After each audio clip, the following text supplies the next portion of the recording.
जैसे ही प्रशांत ने कशमीरा के मुंह से अपने लिए ऐसी बात सुनी तो उससे रहा नहीं गया। उसने अपना फोन निकाला और सबके सामने अपने आप को सच्चा साबित करने के लिए अपने पिता को फोन मिला दिया।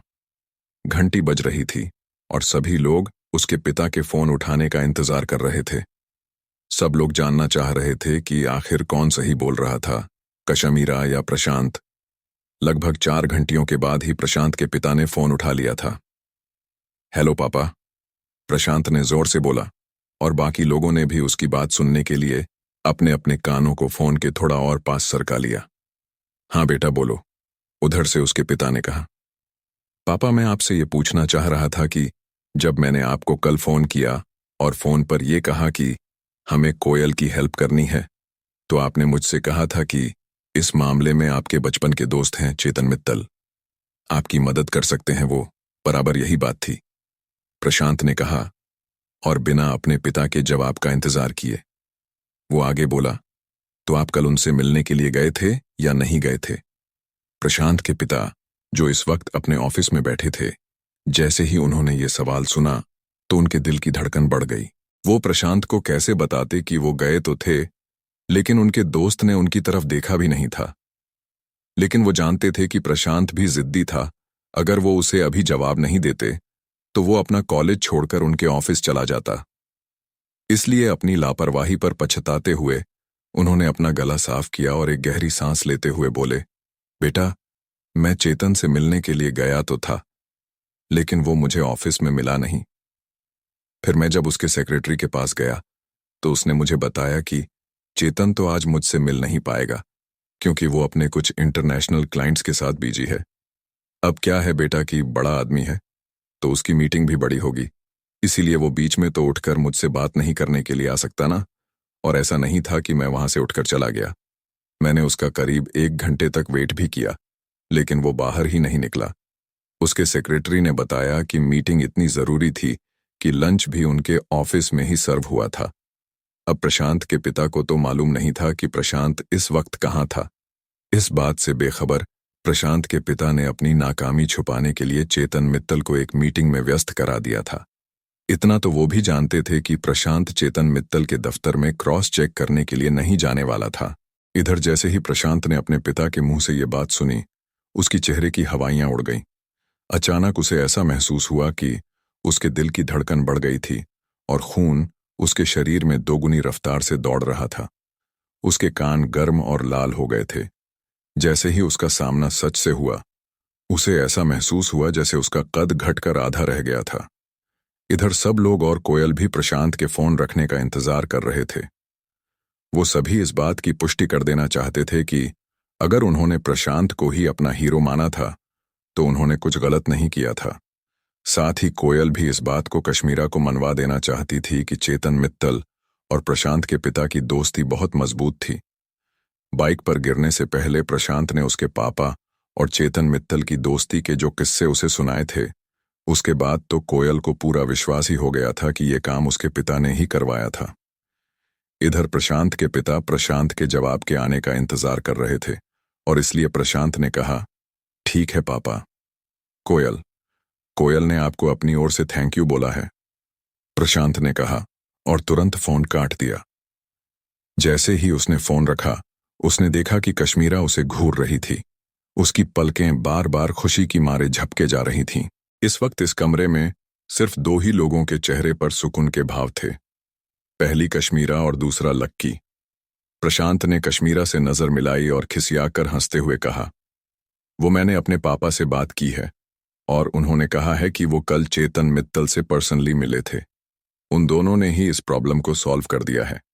जैसे ही कोयल ने प्रशांत के मुंह से ये बात सुनी तो उसकी सांस में सांस आ गई थी।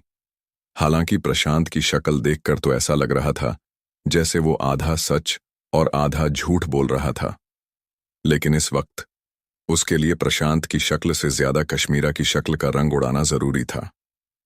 देखा आंटी, मैंने कहा था ना कि बिना प्रशांत की हेल्प के ये केस सॉल्व ही नहीं हो सकता था।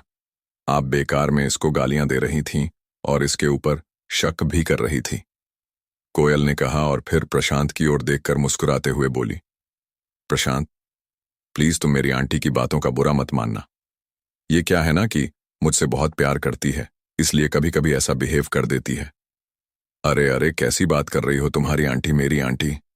तुम्हारी आंटी की बातों का बुरा क्यों मानने लगा मैं? लेकिन आंटी, आपको अब तो कोई शक नहीं है ना? प्रशांत ने पूछा। हालांकि कश्मीरा के चेहरे पर से शक की लकीरें अभी भी मीठी तो नहीं थीं, लेकिन फिर भी प्रशांत ने उसके पापा से उसके सामने ही बात की थी, इसलिए वो ज्यादा कुछ कह नहीं सकती थी। वैसे भी इस वक्त ध्यान प्रशांत पर था भी नहीं। अब तो मैं जा रही हूं तुमसे मिलने के चक्कर में, ना तो मैं खाना खा पाई और ना ही नाश्ता किया। अब मुझे तो बहुत भूख लग रही है, और इससे पहले कि तुम्हारे पलंग के पास मेरा पलंग लग जाए, मैं तो जा रही हूं।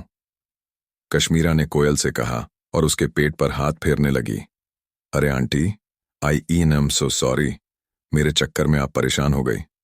वैसे आंटी, मेरे दोस्तों ने भी कुछ नहीं खाया है, तो बेटर है ना कि मैं यहीं पर कुछ ऑर्डर कर देती हूँ।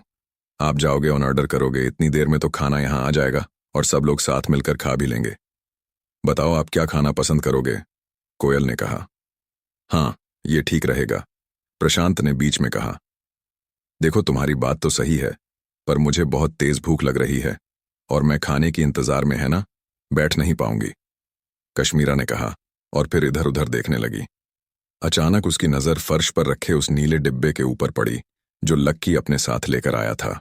उसने उस डिब्बे की ओर चमकती हुई आंखों से देखा और फिर उसे उठाने के लिए उसके पास चली गई।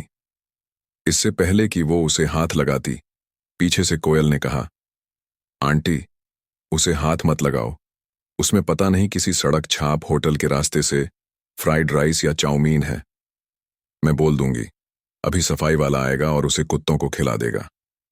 कोयल ने उस डिब्बे को दुत्कारते हुए कहा। अरे, इससे क्या मतलब है कि वो फ्राइड राइस या चाउमीन? खाने की चीज तो खाने की होती है ना, तुम खाने की चीज को ऐसे कैसे फेंक सकती हो?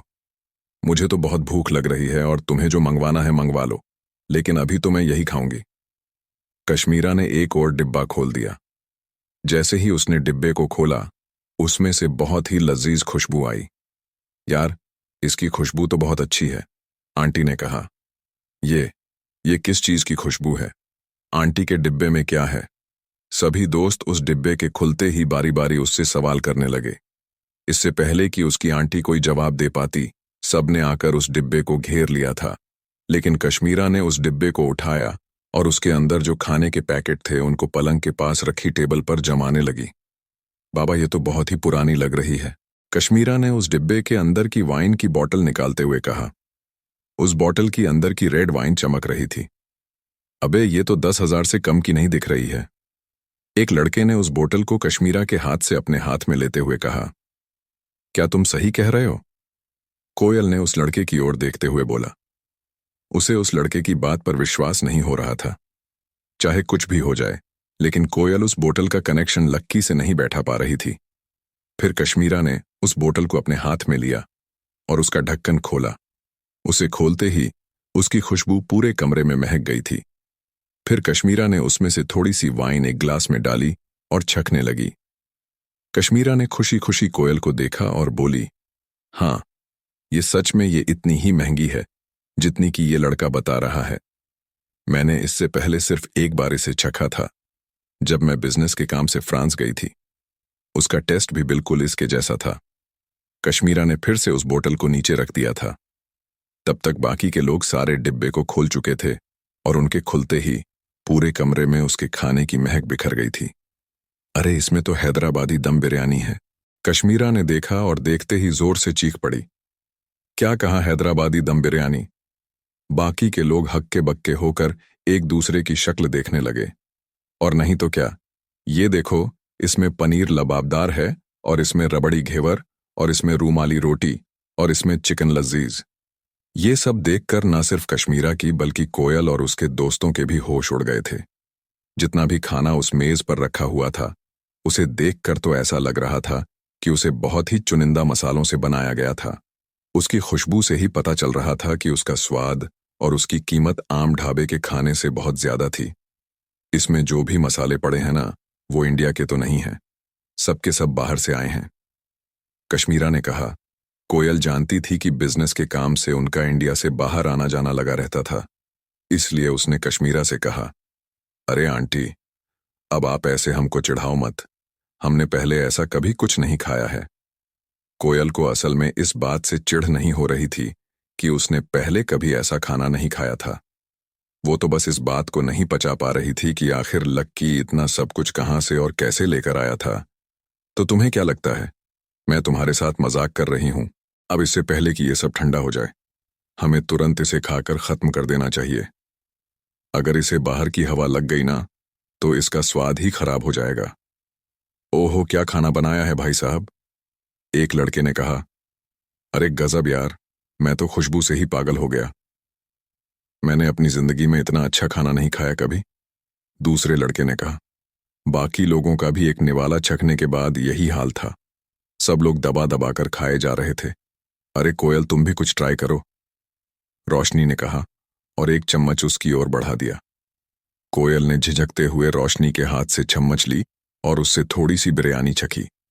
जैसे ही बिरयानी के मसाले उसके मुंह में घुले, कोयल का तो माथा ही चकरा गया। इससे अच्छी बिरयानी तो कभी उसने हैदराबाद में भी नहीं खाई थी। एक तो खाना सच में बहुत ही अच्छा बना था, और दूसरा कि सब लोगों ने सुबह से कुछ खाया नहीं था, इसलिए लक्की अपने साथ जितना भी खाना लेकर आया था वो सब का सब खत्म हो गया था। चलो, कम से कम तुमसे मिलना आना तो सफल होगा, लेकिन मुझे मालूम नहीं था कि कोई तुम्हारे लिए इतना अच्छा खाना भी लेकर आया था। आखिर कौन है वो जो तुम्हारी इतनी चिंता करता है? कश्मीरा ने कोयल को मजाकिया लहजे में छेड़ते हुए कहा, इससे पहले कि कोयल उसकी इस बात का जवाब दे पाती।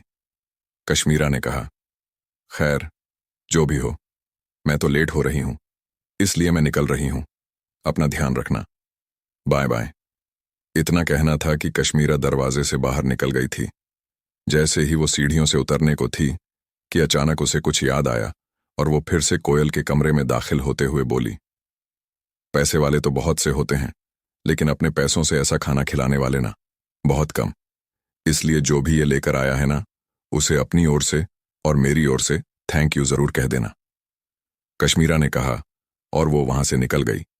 कुछ समझ नहीं आ रहा था कि आखिर लक्की इतना अच्छा खाना लाया कहां से और कैसे था।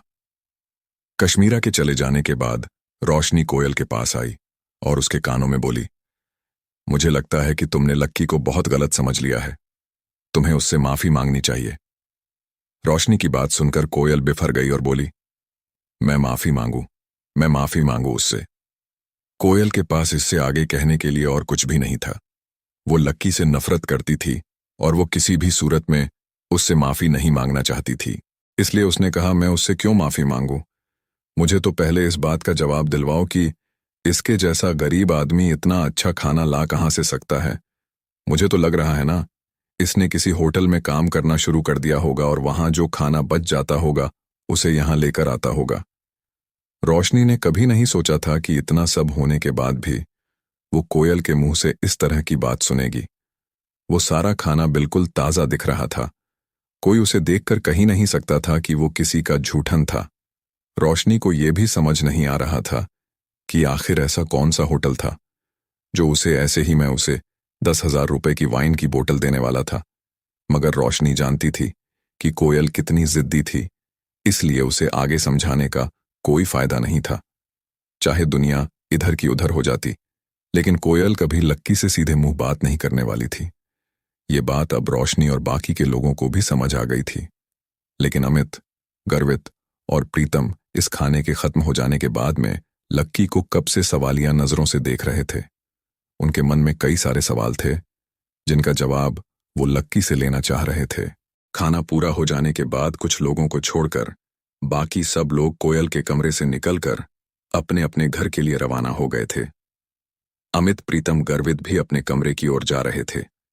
लक्की उनसे अलग अपने किराए के कमरे पर से अपना सामान लेने के लिए जा रहा था। अरे तू कहाँ जा रहा है? अमित ने पूछा। मैं अपने कमरे पर से सामान लेने जा रहा हूं। आंटी को बोल दूंगा कि खाली कर रहा हूं, लक्की ने कहा। असल में वो उनसे नजर बचाकर जाना चाह रहा था। अमित और बाकी के लोग भी उसकी ये चाल समझ गए थे, इसलिए वो तीनों उसके पास आए और बोले, पहले तू ये बता कि खाना कहां से आया था। इसके बारे में तो लक्की ने सोचा ही नहीं था। पूरे रास्ते उसकी नजर तो बस रागिनी पर ही टिकी हुई थी। अब वो उसके दोस्तों को क्या जवाब देगा? क्या लक्की अपनी पहचान छुपाने में कामयाब हो पाता, या फिर आज उसके राज से पर्दाफाश हो जाता?